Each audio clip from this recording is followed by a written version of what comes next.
Hello, everyone. My name is Jerome Page. Thank you for joining us. If you're trying to find your way to this particular broadcast, you can find us either on YouTube or on my Facebook Live page, What's on Jerome's Mind, and you'll be able to join the broadcasts on Facebook on What's on Jerome's Mind.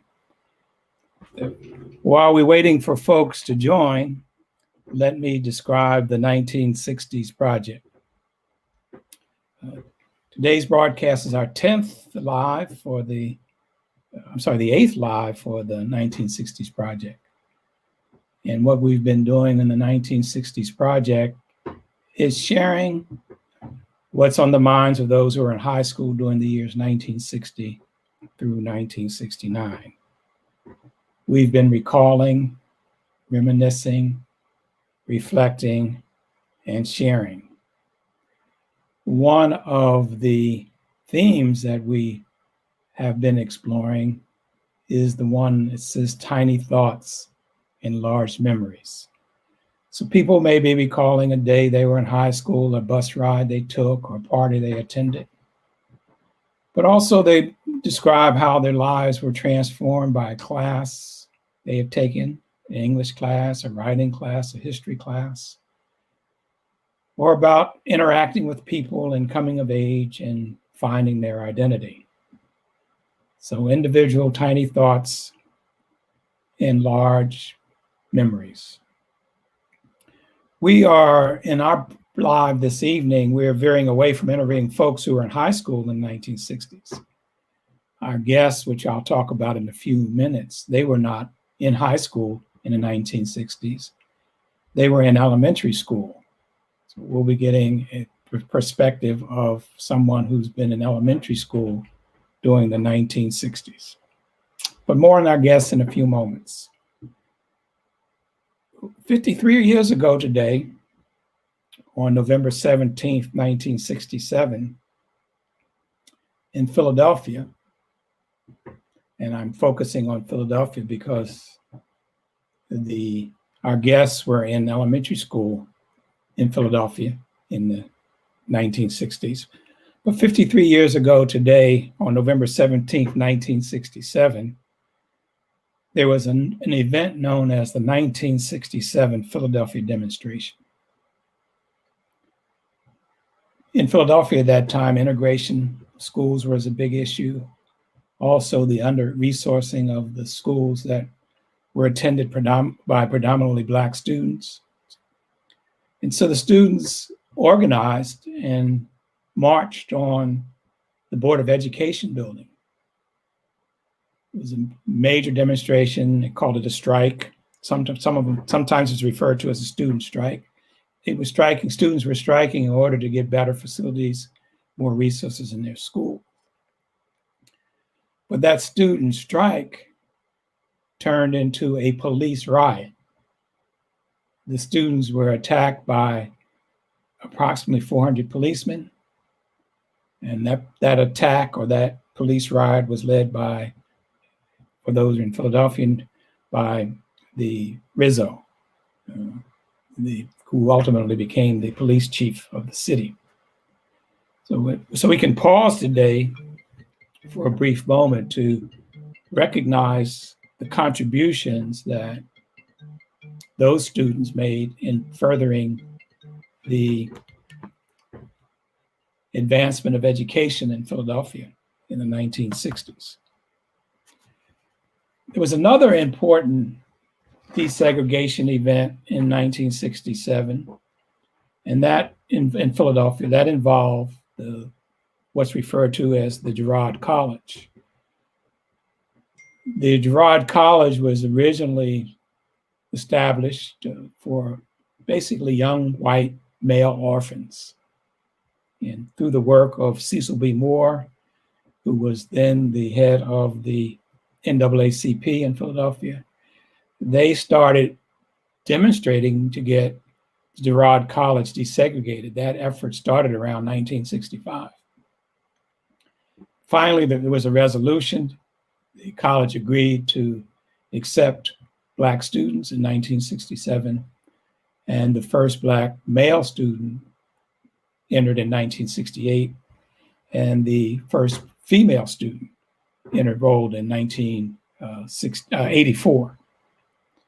So Philadelphia, like most cities at that time, had their share of efforts to desegregate facilities, in this case, education, and also to improve opportunities for students, African American students, and also to ensure that the public education system was adequately resourced. 1967 on a national and global scale was important because on April 4th, 1967, the Reverend Dr. Martin Luther King gave his speech, which was called Beyond Vietnam and A Time to Break the Silence.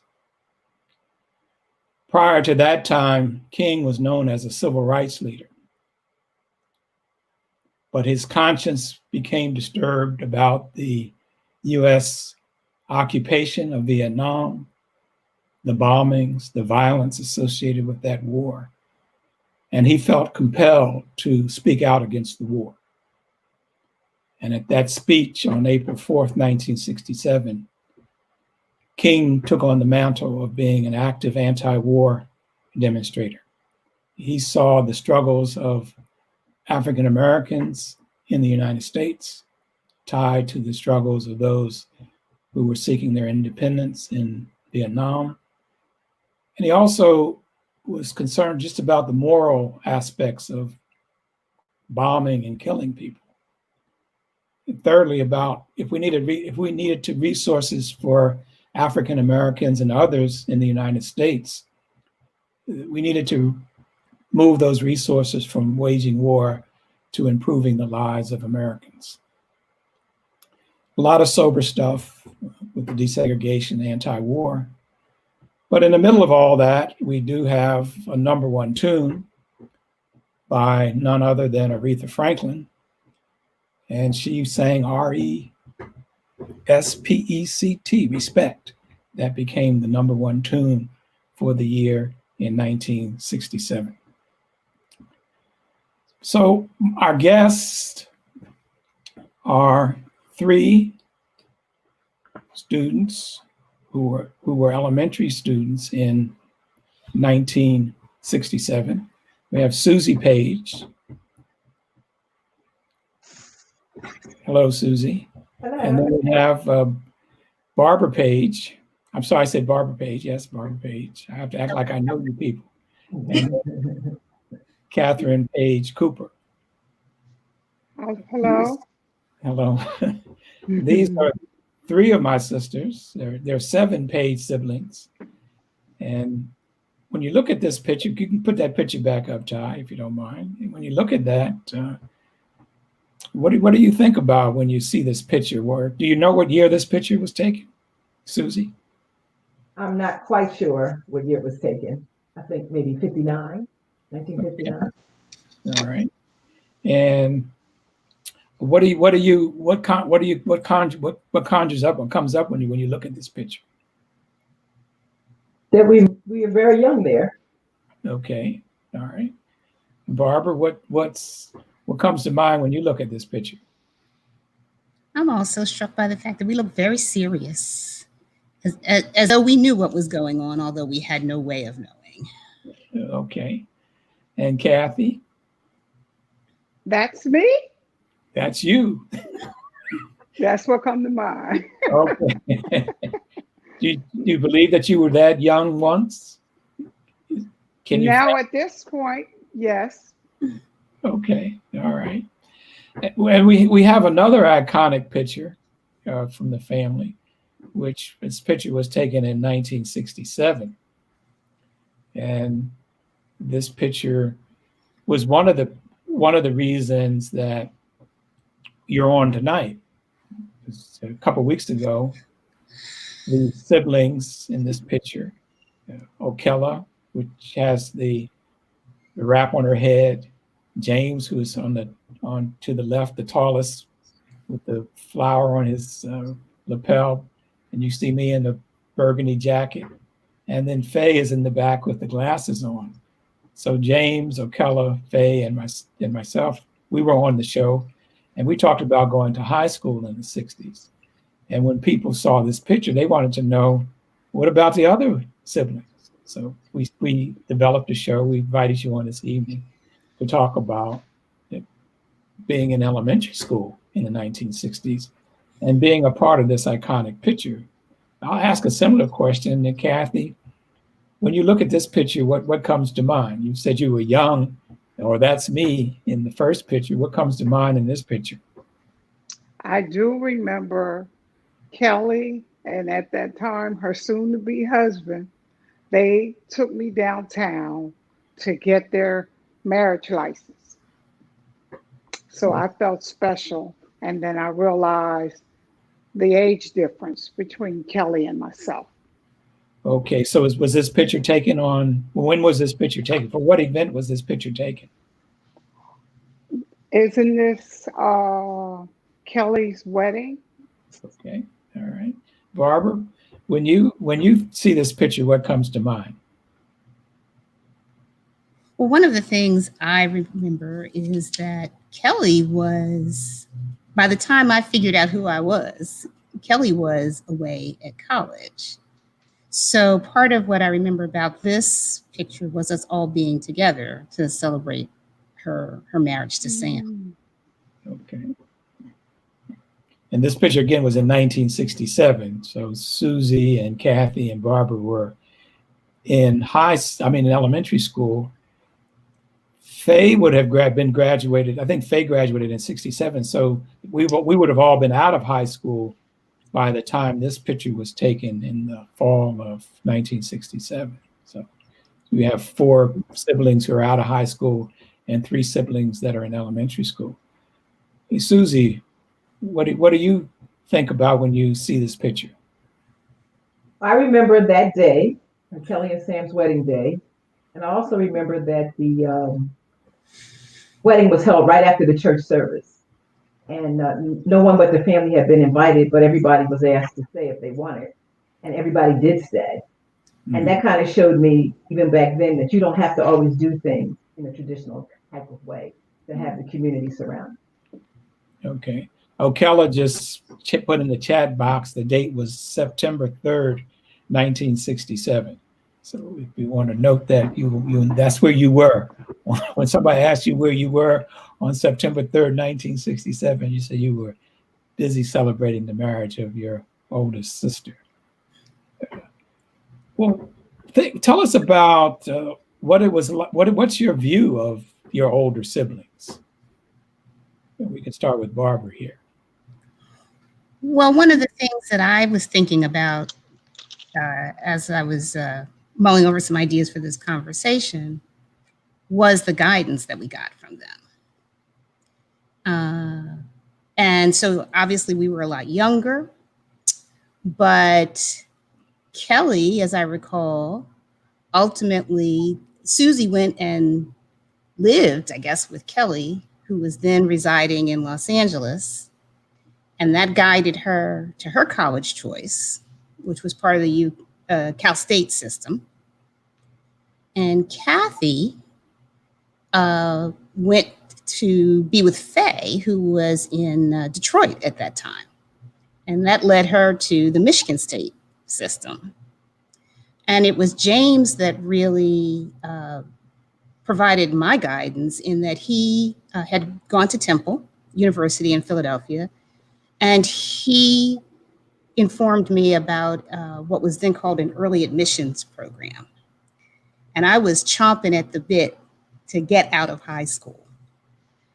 So that idea was very attractive to me. And I ended up applying and getting accepted to that program and started at Temple at what would have been the beginning of my 12th grade year. And then got my college diploma and high school diploma upon the completion of my college degree. And Susie, what do you, when you think about your older siblings, and what are some examples of ways in which you interacted with them? Well, actually, I like all my older brothers and sisters, my younger ones too. And people would ask me. Thank you for going on the record that you like me and your other siblings. So people would always ask me, how do you like being in a large family? And I would say, well, I don't know anything else, but actually I did, and I do like having a large family. I remember all the brothers and sisters always taking us places. They taking us shopping. James driving us places. The only time I went to the Mama's Parade, Jerome, you took Barbara, Kathy, and me. And as far as the guidance, what Barbara mentioned, when I wanted to go to California, I recalled I had researched and wanted to go to some experimental college. And you've always been known for a calm, sort of just nice, direct way. And all you said was, Susie, don't go there. Go to a real school. And I did. Okay. Well, are you better off for having taken my advice? Yes, I am. Thank you. Okay. Kathy, when you think about your older siblings, I gained exposure from all of you, whether it be negative or positive, but all of you were trying to provide me to go in the right places. So I had many, many choices with all such my big family. well, you use the term negative. What was a negative that we had? Well, the negativity would be the things that you would tell me, now don't do this. Oh, I didn't necessarily see you siblings do it, but you were guiding. We would be out somewhere, and you could use somebody as an example and say, you don't want to do that. okay. All right. Well, what's once? You remember any moments of conflict?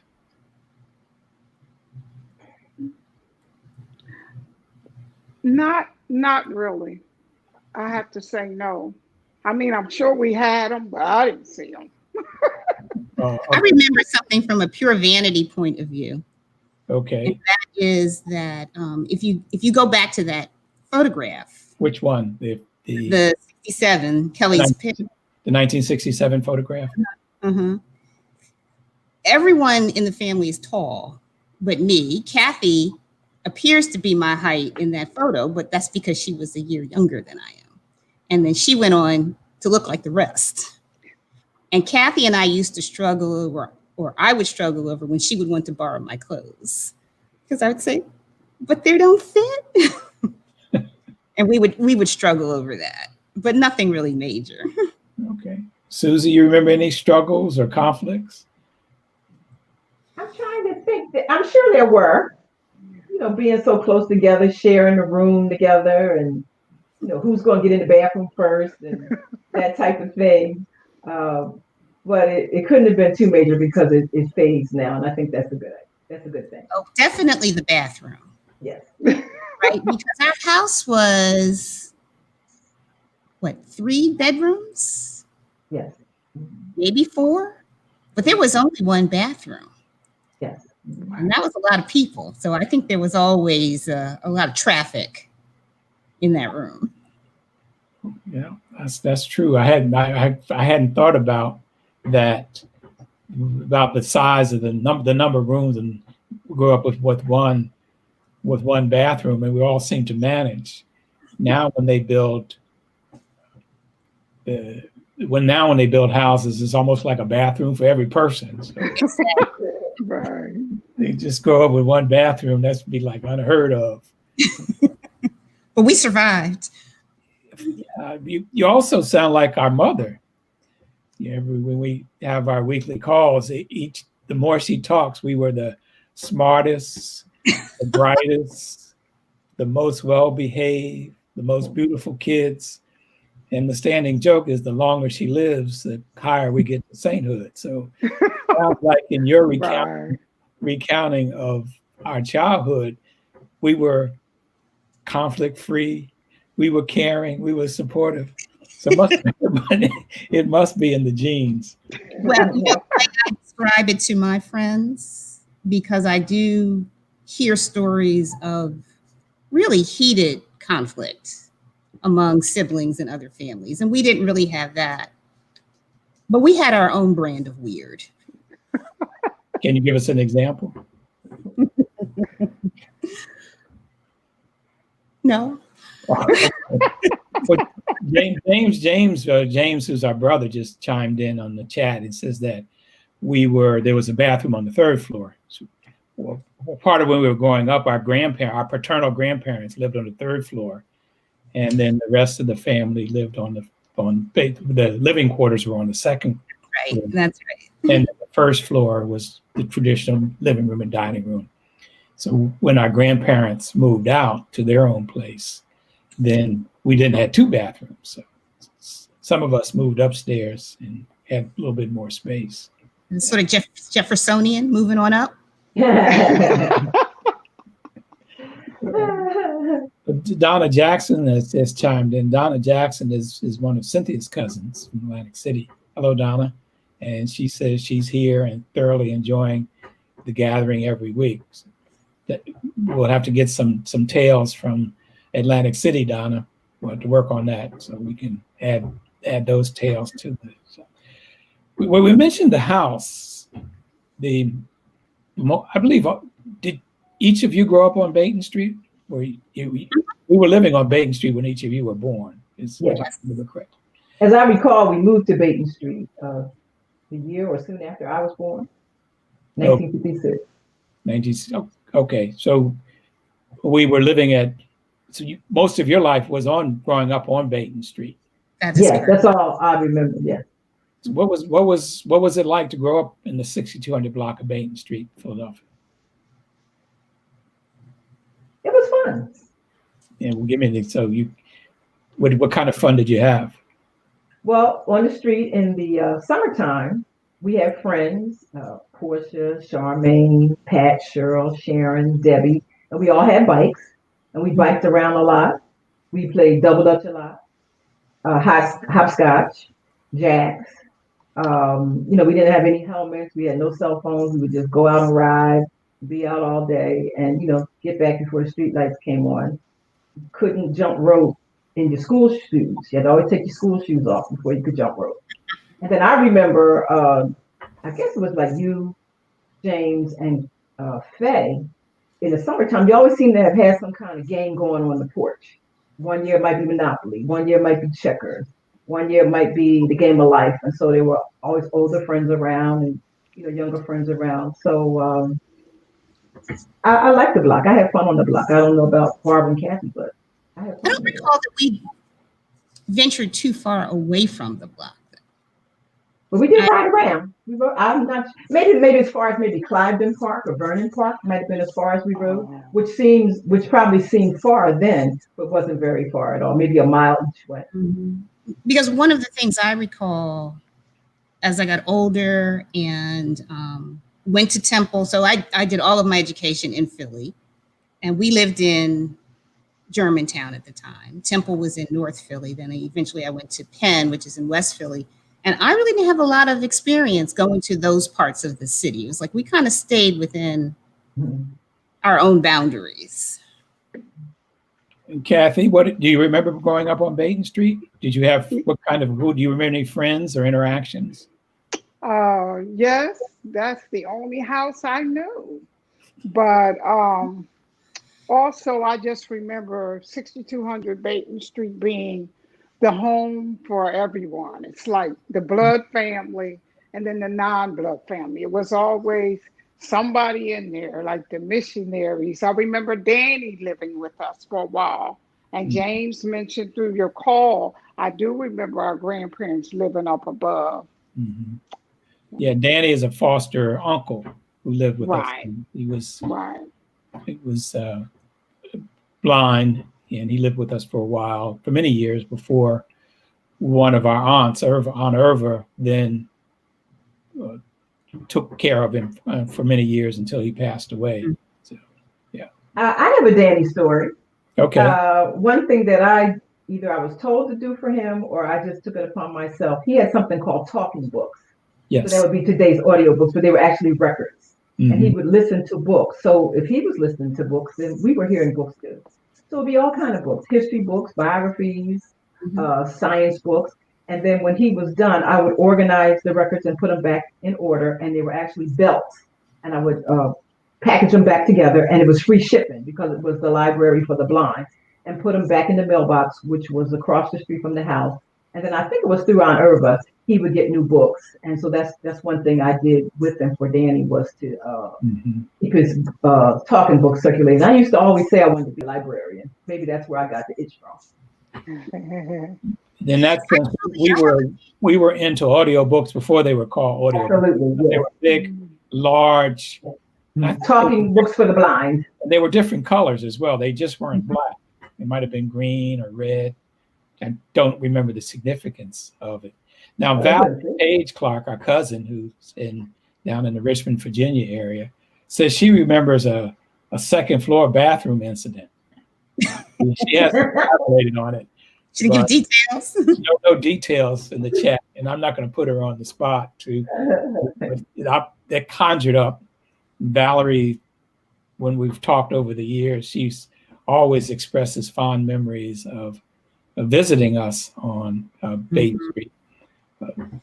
What's Valerie's relationship to us? How is Valerie related? Our first cousin. Through our father.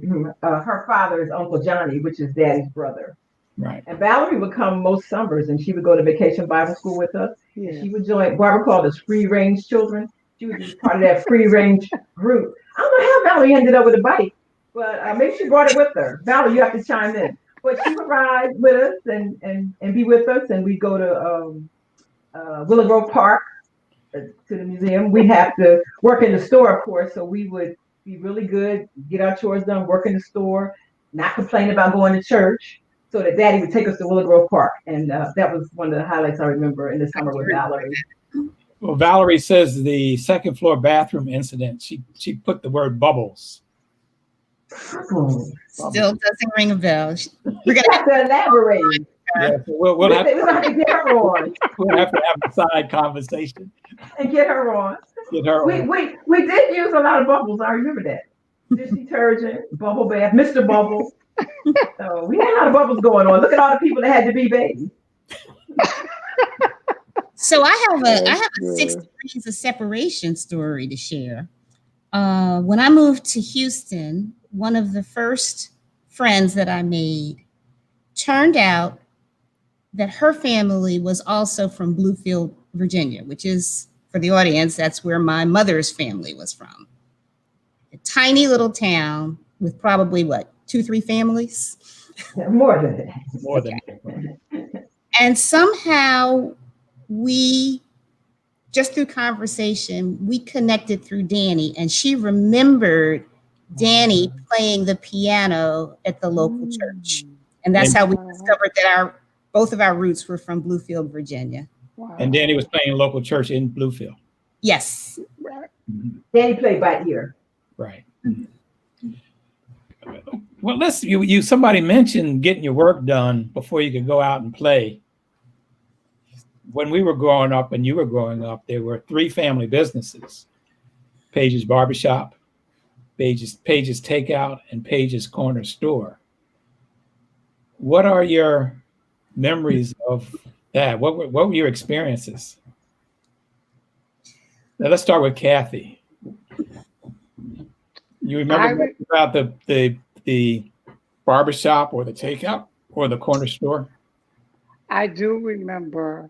As far as the barbershop, many days I would have to sit in the barbershop while Daddy was cutting hair. I think it was because he was supposed to be my sitter. So while he worked, that's where I sat and I ate Lance Cheez-Its. I remember that. And then also for the takeout, I was 6 years old when they opened it. Oh, now, why is that? How does that stand out to you that you were 6 years old? Because in my mind, I felt like everybody had their mom and dad with them, but I won't have mine with me. That's the mindset I had, because then they would always have to work. You all had her at home. So in my mind, I was thinking that why not have them at home? They're going to be working. Okay. All right. Susie, what do you remember about the businesses, the barbershop, the takeout, the corner store?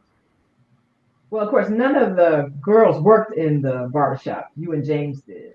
But I do remember having to take Daddy, not you and James. I don't know why we didn't have to do it for you and James, but take Daddy hot lunch, particularly on the weekends. And Mom would make this lunch, and we'd have to walk it around because it was only a few blocks.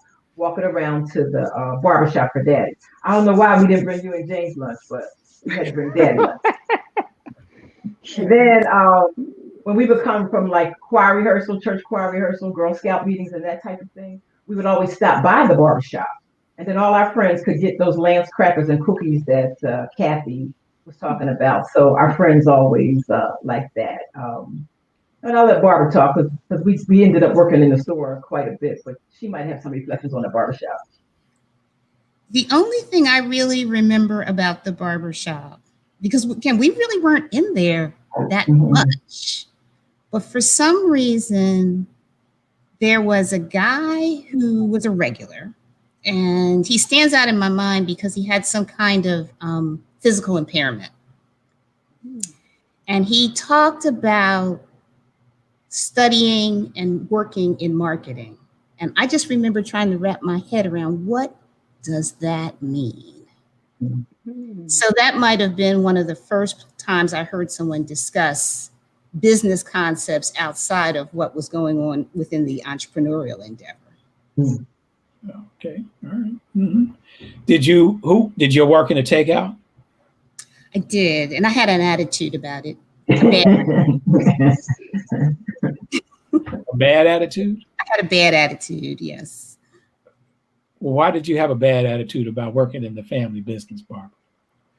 Well, because I would think quite that I was being persecuted by being in there on Friday or Saturday night when everyone else was coming in and buying their mints and gum to go out and hang out, and I was working. I felt very depressed. All right. Kathy, did you work in a takeout? Yes. What? But for me, I did the menial jobs. That meant the job that nobody else wanted to do, like sweeping the floor, taking out the trash. But many times earlier, those years when I would do those jobs, sometimes the inspector would come in and I would get the sign, you need to go up to your grandparents. I'll call you when I need you. That's what my parents would tell me. Okay.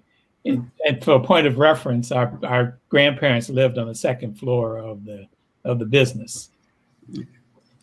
Well, I hadn't heard that story before, Kathy. So you were illegal? You were an illegal worker?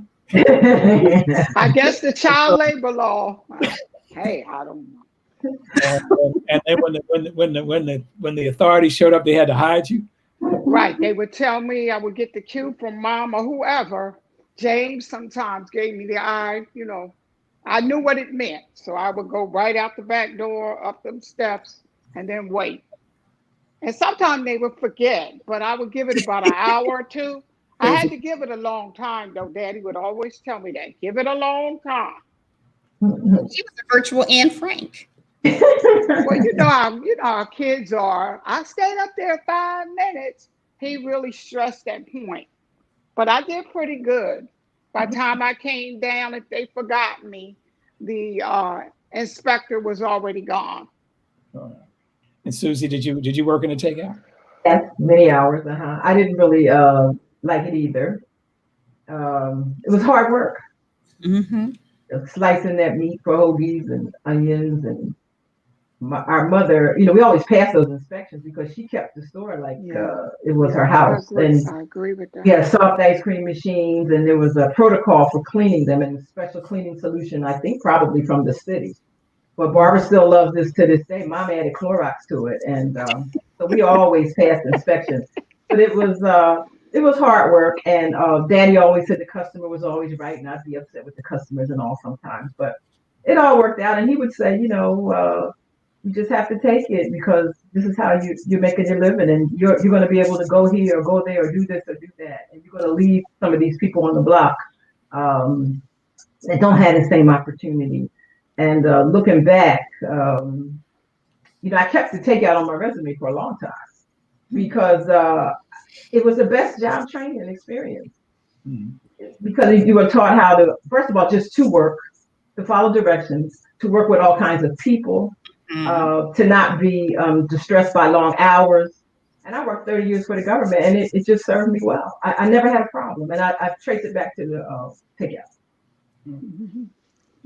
Barbara, you have any experiences in the corner store? One of the big activities of the corner store was check cashing. Yeah, I think I saw James flashed up something about that. By the time, so there was a progression of businesses from the barbershop to the takeout to the corner store. So by the time that final progression, I had finished college, gone off to New York, was working in finance. But I do recall coming home one time to help out. And specifically, I just could not wrap my mind around the check cashing, which was essentially, it was like a local bank. Right? People would come in when they would get generally, if people who got welfare checks, there was a certain time of the month when they would get their checks. They would come in to cash those checks because they, I guess, did not have bank accounts, and would usually buy some groceries or some whatever items they needed, maybe a lottery ticket, I don't know. And it just would fluster me. And I was struck by the fact that I could do multi-million-dollar deals and be absolutely calm and collected. But counting out, $83 to cash somebody's check would just completely unnerve me, particularly when they would take and allocate the money for whatever living expenses they had. And you would see how little they had left. And it just would unnerve me. And it just really drew a stark contrast in my mind between the haves and the have-nots, the kinds of business people I was doing deals for in New York versus people who were living paycheck to paycheck. It was very stark. And Kathy, did you work in the corner store? Now we know they hid you and had you doing the menial task in the takeout. And just to recap, there were hoagies, there were steaks, there was soft ice cream, French fries. I think we had fish at one point. I think we even had ribs at one point before the rib crib opened up. There was no seating, everything as given by the name. And we would be right now, we'd be right in style because you just kind of pick your food up and take it on. So Kathy, did you work in the corner store? Yes, I worked in there sometimes, but I also remember Mom, after a while, she opened a Mary Kay. She would do her Mary Kay products in the back. Mm-hmm. And also when it came to me, I remember she would bake cookies and I would go around with her and we would sell them out of the store, the corner store. Okay, that's a new story for me. I didn't know my mother had a side hustle in the main business. Right, she did. What did the boss have to think about that? Oh, he was fine, of course. He was fine with that. I think I had it up because, that's my daughter. That's my baby. So, What kind of items were sold in the corner store? We had cards. We sold cards, like the Hallmark cards. What else?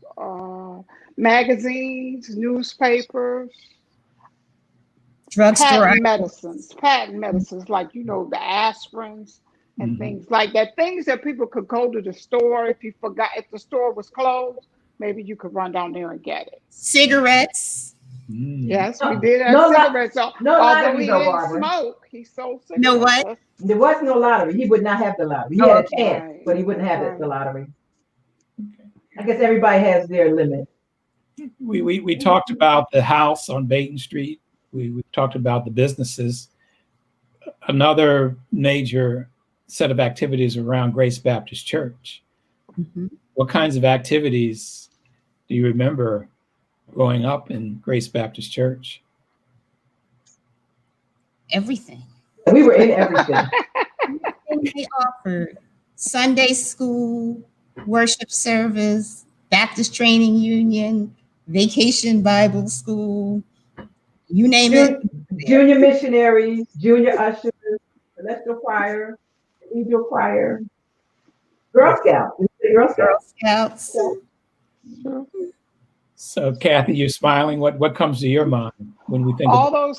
All those things that Susie and Barbara remember, but I remember also on Saturdays we would go out with the missionaries and go to the old folks home. Mm. I remember the holidays, like for Christmas, we would go out Christmas caroling. We were always, if we weren't at home or at the working, we were at the church, those three places, other than school. So, four things. Yeah. So we have home, 6200 Bain Street. We have the businesses. We have church. What was it Right. like being a page in that context? Well, it had its advantages, but it also had its disadvantages. And I think Kelly alluded to that on the call that the older ones were on. Even though we pretty much stayed in Germantown, if you went somewhere else and you were on the trolley or the subway or whatever, before you got back home, our father knew where we were and who saw us. And so you couldn't really get out of step. Couldn't hide. Yeah, you couldn't hide. And that wasn't necessarily a bad thing. But when you're young, you don't feel that way. What about among your peers? Did that cause you to stand out among your peers, given what you've described as house and business and church? You know, I don't really recall among my peers at that time that was that much of a distinction. Mm-hmm. Okay.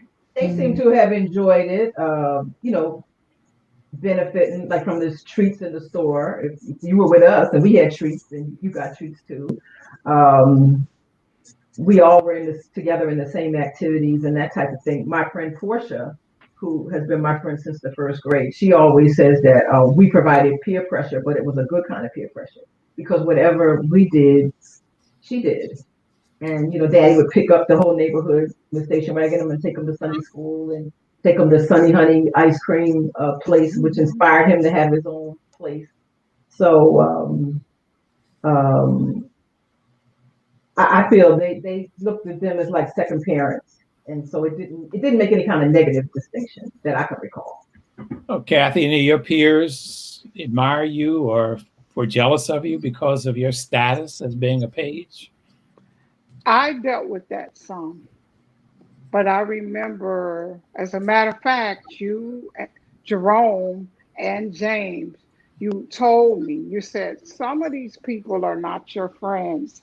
They only want they're your friends because of what you have, and what you meant was the store. Because I remember Daddy also saying, don't bring them in here to get just barbecue chips and double mint gum. So I knew what that meant. But also being a page, some of the, other things is for me was to putting God first, and the phrase that Daddy always said, there's always room for one more. Oh, okay. That's very nice. I remember those phrases as well. Mm-hmm. Now, you were in the 1967 picture, which we had up, the iconic 1967 picture. And we now know that picture was taken on September 3rd, 1967. I mentioned the student demonstrations that were taking place in 1967 down in November. So the wedding would have been on September 3rd. The demonstration would have been on November 17th. On April 4th, you had Martin Luther King's speech. Are these events, are any of these events meaningful for you as you look back? Are there any defining moments that come up? I remember seeing them either on TV or like I could look out the window. So it's really just watching for me. Watching the various events? Right. If you're looking out the window, I could see the people marching around with the different signs, or if on TV, I would see the TV would be on and I would see the same thing. Mm-hmm. Were you aware of what was going on, and did you identify with any of it? No, I don't believe I did. Mm-hmm. Okay. Barbara? I don't think I had any real keen awareness either. Because I recall when I was in what was, I guess, an early phase of busing, and I rode a school bus from our neighborhood school to a historically white school And in another. what was the name of the neighborhood school? The neighborhood school was Emlyn, Okay. and then I was bused to a school called Edmonds. And there were 2 busloads of kids, of Black kids, that went to this otherwise white school. And when I would observe the differences between how those of us who were bused were treated versus the neighborhood kids, that's exactly how I viewed it. The kids in the neighborhood versus the kids on the bus. I don't recall having a vocabulary around racial injustice at all. So the defining characteristic for you, if I paraphrase, was not race. It was that there were those who rode the bus and those who didn't have to ride the bus. So right, and there were keen differences between the treatment. Can you describe any of those keen differences? Now, what I don't recall any specific treatments, but again, in my child's mind and observation, it seemed to me at the time that the kids on the bus were always, quote unquote, getting into trouble and subsequently being punished as a result of what went on in the lunchroom. And this is where I made my distinction, because you only had to eat in the lunchroom if you were bused. Everyone else went home for lunch. And it was just something about that lunchroom environment. You know, I don't know if it was oppressive or if it was just kids being kids, but it was just an opportunity for kids to get in trouble and then subsequently be punished and have detentions. And it, in my child's mind, it was like, well, if we just didn't have to eat in this lunchroom, these problems wouldn't happen. So would you think the busing experience is something that was lasting for you? That was what? It was a defining experience for you, life? You mentioned being ushered into Temple as a defining experience. Was busing, even though you didn't know it as busing, Yeah. busing is a term that we're using now. You just realized you were just riding the bus to another school. As Paige, I was just doing what I was told. Did you know why you got chose to be bused? I have no idea. Okay, all right. Now, Susie, why don't you tell what you asked our mother? Why was that? Yeah, I remember asking Mom why Barbara took the school bus, and all she said was because Barbara could handle it. Did you remember any of the discussion in the house around who should be bused or who shouldn't be bused? No. Yeah. Susie, what about you? What was the defining experience of the 60s or the 70s for you? Well, the whole civil rights movement was defining for me, and the murder of Martin Luther King, because in our store, Kathy mentioned we sold magazines. So I read Jet magazine cover to cover every week. So I kept up with everything, and all the news, the sports, the entertainment, and everything. And also Yolanda King was the exact same age as me. So I would read about her and her father and her mother and her brothers and sisters, you know, even before his death. And then so his funeral, like Kathy said, I remember just being glued to the TV. Of course, only one TV in the house. And I didn't really know all what was going on, but I knew I was watching history being made. And so that, James Brown's song, Say It Loud, I'm Black and I'm Proud, and also our sister's Faye and her wearing her afro and her confidence and blackness and black beauty. That all three have remained with me my entire life. Okay, all right. Yeah, so are you still black and proud? All right. All right. Well, where are you now? What are you doing now? It's 53 years later. What are you doing now? Kathy? Well, I presently have a business. And what's the name of the business? Everyone Can Achieve. Okay. And it's a flagging company, maintenance and traffic. And we've been in business for 5 years. What's a flagging company?